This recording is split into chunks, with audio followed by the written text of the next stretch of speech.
Hello guys, तो आज अपन रोग निदान के मॉडर्न का थर्ड टॉपिक देखेंगे जिसका नाम है सेलुलर एडेप्टेशन। इससे पहले अपन ने हाइपर सेंसिटिविटी रिएक्शन और सेल डेथ को कंप्लीट किया है। आज अपन सेलुलर एडेप्टेशंस को कंप्लीट करेंगे। सबसे पहले अगर अपन ने सेलुलर एडेप्टेशन की डेफिनेशन देखी तो it is a physiological process by which cells adjust to various stresses, changes in their environment or alterations in workload to maintain homeostasis। मतलब होम्योस्टैसिस मेंटेन करने के लिए जो बॉडी में चेंजेस होते हैं, बॉडी में मतलब सेल्स में जो चेंजेस होते हैं, सेल एक फॉर्म से दूसरे फॉर्म में कन्वर्ट हो जाता है या फिर सेल के नंबर में इंक्रीज हो जाता है, साइज में इंक्रीज हो जाता है, उसको क्या बोलते हैं? Cellular adaptation. ये this cellular adaptations are generally reversible. मतलब कि एक जब तक कोई प्रॉब्लम है तब तक वो सेल अपना फॉर्म चेंज करेगा, फिर उसके बाद वो अपने प्रीवियस फॉर्म में आ जाता है। लेकिन ये तब तक जब तक कि स्ट्रेस लिमिटेड है। जब ये स्ट्रेस ज़्यादा बढ़ जाता है तो ये इरिवर्सिबल सेल इंजरी के अंडर सेल चला जाता है। अगर अपन ने सेलुलर एडेप्टेशन के टाइप्स देखे तो उसमें सबसे पहले टाइप आता है हाइपरट्रॉपी। अभी हाइपरट्रॉपी मतलब क्या? Hypertrophy is increase in size of individual cell. मतलब जब एक ऑर्गन में नहीं तो एक टिश्यू में जब हर एक सेल का साइज बढ़ने लगता, उसको अपन क्या बोलते हैं? हाइपरट्रॉपी। आप इससे याद कर सकते हो कि ट्रॉफी एक जन को ही मिलती है, तो एक एक सेल का साइज जिसमें बढ़ता है उसको हाइपरट्रॉपी बोलते हैं। जैसे एग्जांपल है कार्डियक हाइपरट्रॉपी।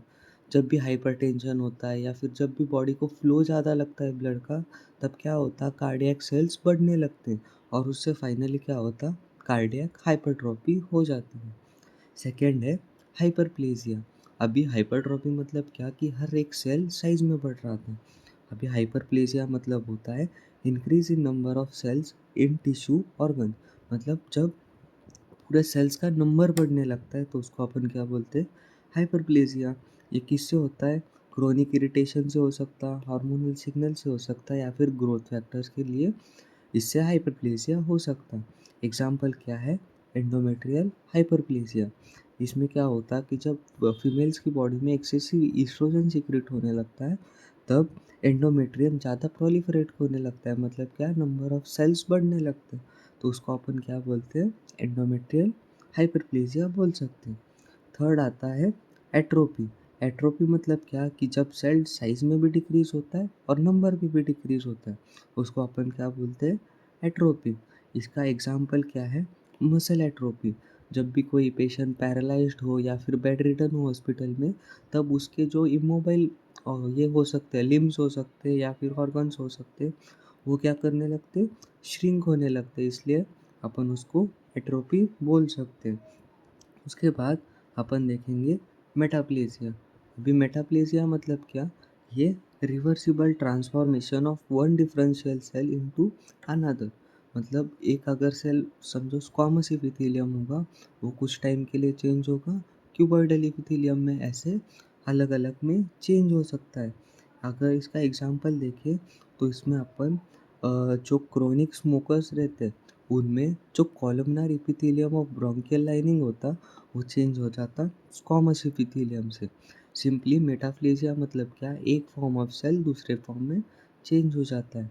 इसका दूसरा एग्जांपल है पैरेट्स इसोफेगस। नेक्स्ट है डिस्प्लेजिया। अब डिस्प्लेजिया मतलब क्या? एबनॉर्मल डेवलपमेंट और growth of cells characterised by changes in cell size, shape and organisation. मतलब कि जब उसका जो नॉर्मल फॉर्म से सेल एबनॉर्मल ग्रोथ करने लगता है तो उसको अपन डिस्प्लेसिया बोल सकते हैं। इसका एग्जांपल क्या है? Cervical dysplasia. इसमें क्या होता है? जब persistent infection with high risk human papilloma virus, इससे क्या हो जाता है कि सेल चेंज होने लगते हैं और उससे सर्वाइकल कैंसर हो जाता है अगर उसको ट्रीट नहीं किया गया।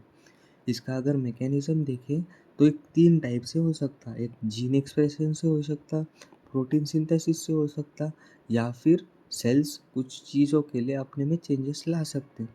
जब जीन में चेंजेस होने लगते तो सेल अपना नेचर बदल के दूसरे इसमें चेंज हो जाता है।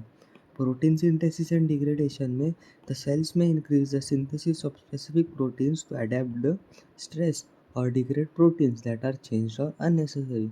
मतलब कि जब किसी चीज़ की नीड हो बॉडी में, तब प्रोटीन सिंथेसिस और डिग्रेडेशन हो जाता है जिससे सेल में चेंजेस आने लगे।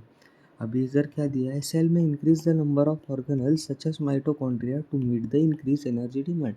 मतलब सेल अपने खुद से जो बॉडी में इंक्रीज डिमांड है उसको कंप्लीट करने के लिए अपने सेल ऑर्गेनल्स बढ़ा सकता है। तो ऐसे अपन ये सेलुलर एडेप्टेशन का चैप्टर कंप्लीट कर सकते हैं कुछ इजी वे में। इसके नोट्स मैं आपको टेलीग्राम पे भेज दूंगा। होप भी आपको वीडियो पसंद आया। अगर आपको वीडियो पसंद आया तो वीडियो को लाइक करना और चैनल को सब्सक्राइब करना।